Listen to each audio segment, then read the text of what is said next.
Good morning. Today I'm going to take you through a work from home day in my life. If you're not familiar with me and what I do, I'm a full-time digital designer, YouTuber, and official hype woman when it comes to digital planning, iPad creative tutorials, and tech. I set my own schedule, create my own digital products, and I show up on a lot of different platforms. I don't just make YouTube videos, I run and manage a high volume of orders and customer service requests every day for my digital products and tutorials. And I wanted to share a peek into my day and just, I guess, how real and raw that I approach my work. I don't necessarily fit the stereotype of most productive people. I go to bed late, I wake up late, sometimes 10 a.m., even later, and on very sit-heavy days, I don't change out of my shorts and t-shirt that I went to bed in, but I'm still able to get a lot done, so I wanted to bring you along. I just started my workday by posting a reel on Instagram and TikTok. I find that most of my audience is already engaged and using those platforms right when I get up, so I try to do it first thing and then continuously engage in the comment section throughout the day.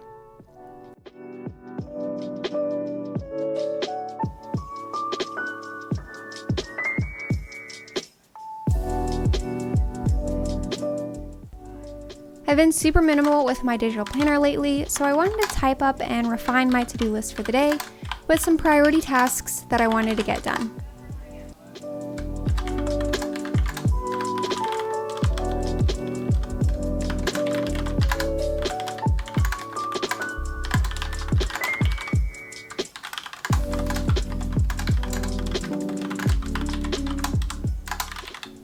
So aside from product, research, design, trial, creation, marketing, like the whole works that go into creating a digital product, editing YouTube and course videos takes up the majority of my time lately.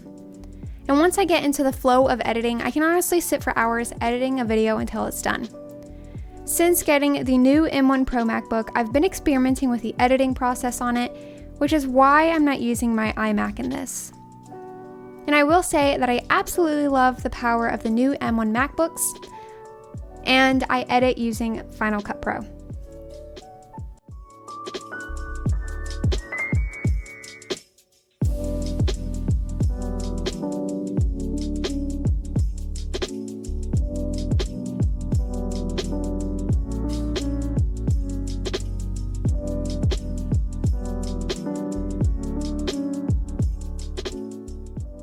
Hey everyone, I am bringing you behind the scenes of my workday today.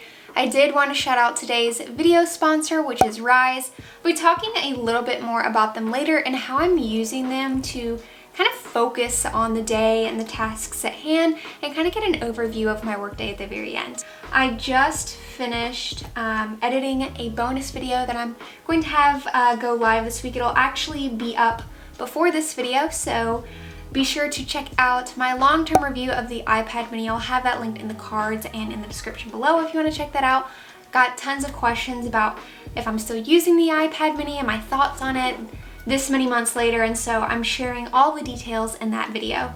So what I'm going to do is actually, I just exported the video and finished it up when I was editing, so now I'm just going to upload it to YouTube and go through editing the thumbnail. I like editing the thumbnails for the YouTube videos on my iPad, and since I was editing on the new M1 Pro MacBook, I'm just going to set this computer aside while this is uploading. I just need to go through some of the details here of this video.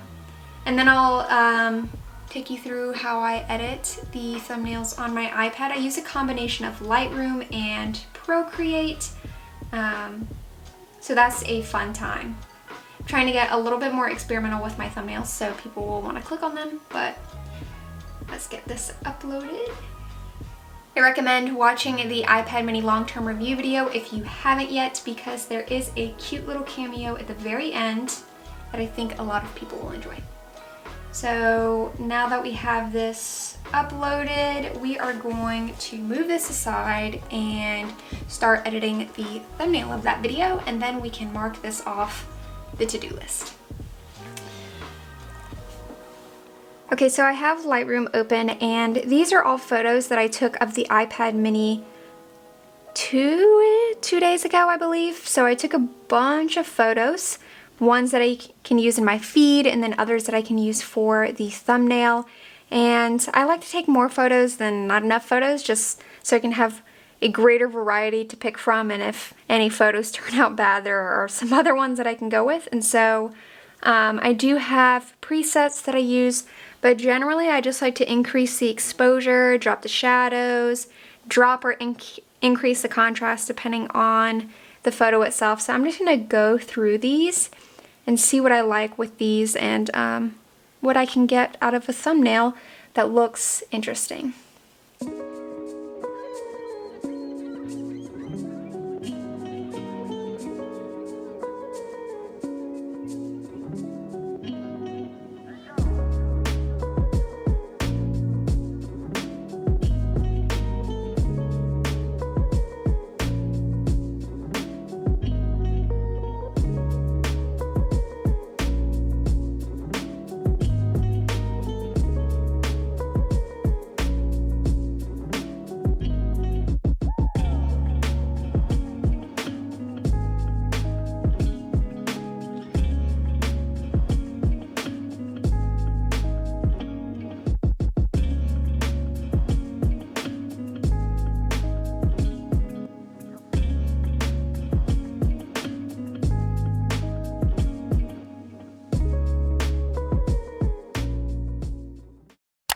Okay, so I just finished creating the thumbnail for the iPad mini review video. I took a lot of pretty good shots, I think, of the iPad mini. I've just been overthinking my thumbnails lately. So I came up with like a few different options here and then just added them to the daily page so I could see them side by side. So I'll give you a preview of that. You can see. I just thought the daily page was the best place to put those so I could kind of see them side by side. And I think seeing them side by side helps. I think I might go with the one right here, but we'll see what it looks like along with the video. And because I have like multiple thumbnails, I can kind of try out each and every one for that video that week. Just change it out, see if it leads to an increase in views or a decrease in views, and I don't know, see who clicks on it. So kind of in between these two, it's just a difference of kind of the shadows of the image, but yeah, we'll see which one I end up going with. So now that I have the video edited and uploading on the computer and the thumbnail created, I think I'm going to take a break from YouTube land and move into creating products for the shop. So I have a long list of products that I want to create, and I have a long list of in-progress products, and so I think I'm going to go ahead and get started on that. So if you're watching this video, you'll be able to see some previews of the things coming to the shop. But before that, I think I'm going to take a little bit of a break. It is 1:30 right now, and I'm kind of in the heat of my work day, and so this is whenever I like to take a break.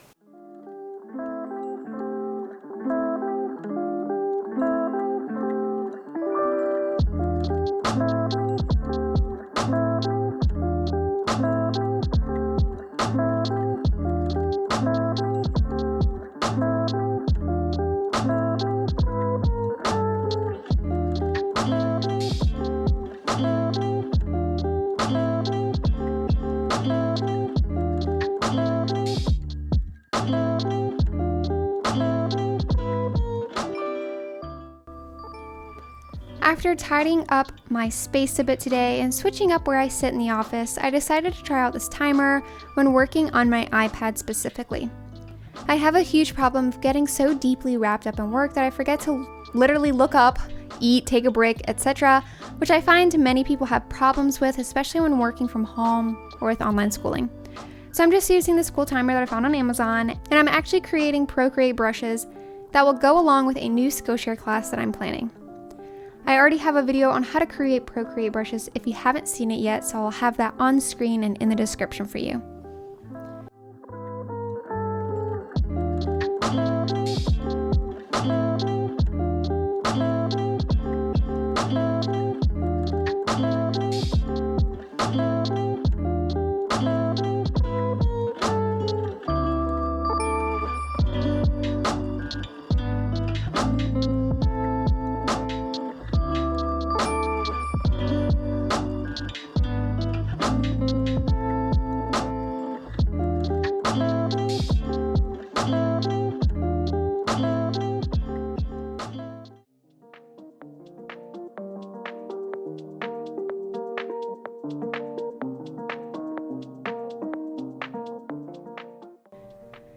And now I'm putting those brushes into action by actually creating graphics that I plan on using throughout those class videos.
At this point, it's actually already super late in the day, just before dinner. I'm working on my MacBook on creating a future digital planner that will be released. I do create 99% of each digital planner on my iPad. It's just something that I prefer, but I have been exploring the MacBook experience a bit when it comes to creating a digital planner, and it's not bad.